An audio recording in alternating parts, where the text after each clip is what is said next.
a déjà parlé des éléments du paratexte dans une vidéo précédente et on a dit une fois qu'on a compris tous les éléments du paratexte, ça va faciliter la compréhension et la lecture du texte même. Donc, on a déjà parlé de la référence et maintenant on va parler de la photo qui est là. Pour comprendre n'importe quelle photo, on doit travailler la routine de pensée. Je vois, je pense et je me demande. Je vais commencer avec je vois. Qu'est-ce qu'on voit ici? On voit un bureau. Au-dessus, il y a des feuilles, il y a un stylo, il y a une feuille qui est froissée. Une feuille froissée. Et quand est-ce qu'on froisse la feuille? Quand on commet par exemple des erreurs.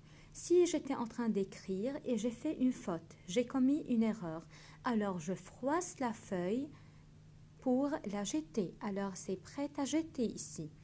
Il y a ici un livre et il y a ici au-dessus un livre mais qui est ouvert. Si on regarde un peu ce livre qui est ouvert, on trouve que sur chaque page, il y a 2 colonnes. Il y a des mots en gras suivis d'un petit texte et il y a en haut de la page, les 2 colonnes sont surmontées par une lettre, la lettre B ici. Alors, cette typographie nous rappelle de quoi? Nous rappelle d'un dictionnaire.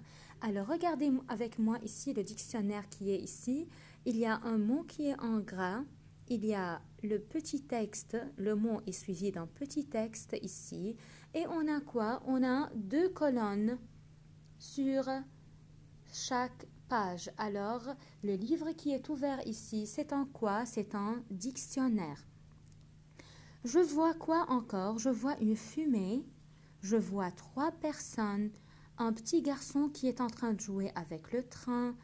Un homme qui tient à la main une canne à pêche. Et une vieille femme. Il y a une pomme.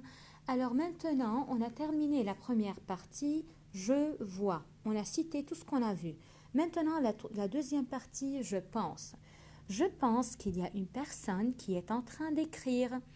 Je pense que, par exemple, cette personne trouve des difficultés, des mots incompréhensibles. C'est pourquoi il a cherché dans le dictionnaire le sens des mots.